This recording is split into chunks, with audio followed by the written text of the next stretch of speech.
La misión de observación electoral ha visto a clanes parapolíticos y a supuestas víctimas con acreditación express del gobierno hacer campaña en las jurisdicciones especiales de paz en las que se elegirá a los representantes de las víctimas. Juan Fernando Barón. Mónica, el más emblemático de estos candidatos es Jorge Tovar, hijo de Jorge 40, el mayor victimario de indígenas y campesinos en Cesar, Magdalena y Guajira.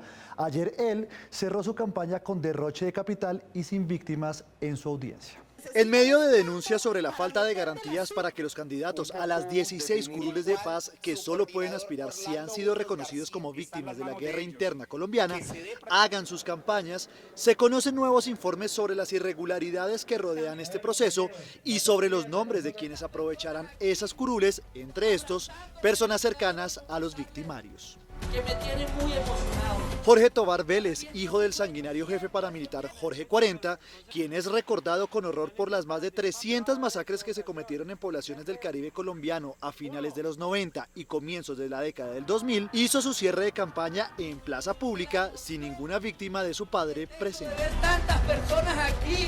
A pesar de que las víctimas de Jorge 40 interpusieron una demanda ante el Consejo Nacional Electoral para anular esta candidatura del hijo de un gran victimario, ese organismo negó la solicitud de los denunciantes, dijo que como la Unidad para las Víctimas del gobierno Duque le extendió un certificado en el que le daba la calidad de víctima del conflicto armado. Solo salvamos votos la presidenta del CNE, Doris Méndez, el magistrado Hernán Penagos y yo, que he estado en contra de que las curules de las víctimas terminen en manos de los victimarios. El magistrado Guillermo Pérez Casas, uno de los que salvó su voto, dijo que el hijo de Jorge 40 tiene derecho a aspirar al Congreso, pero no en cuanto a las curules de paz que precisamente nacieron para que las víctimas de su padre pudieran ir al Congreso a defender sus derechos. Y menos en la CITREP número 12, donde hay 13 municipios en el departamento del Magdalena, de La Guajira y del Cesar, donde su padre, Jorge 40, cometió graves crímenes de lesa humanidad. Otro candidato a curul de paz en Chocó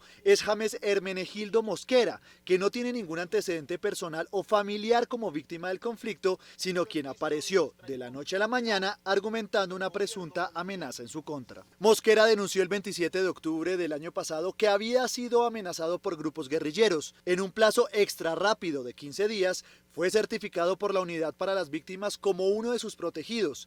El trámite normal en esa entidad, después de que un peticionario le entrega toda la documentación de su caso, establece que el proceso para registrarse como víctima dura más de 2 meses. A estas irregularidades se suman las denuncias que ha recibido la misión de observación electoral, en las que las víctimas aseguran que grupos ilegales y partidos políticos tradicionales tienen sus propios candidatos. Nos llegan mucho de posibles infiltraciones de clanes políticos, incluso de grupos armados ilegales que puedan estar apoyando algunas de estas candidaturas. Ante esta situación, un grupo de víctimas le solicitó a la Corte Constitucional aplazar las elecciones de las curules de paz porque hay candidaturas viciadas. Sin embargo, el alto tribunal rechazó la petición y por ende las elecciones se desarrollarán como se tiene previsto.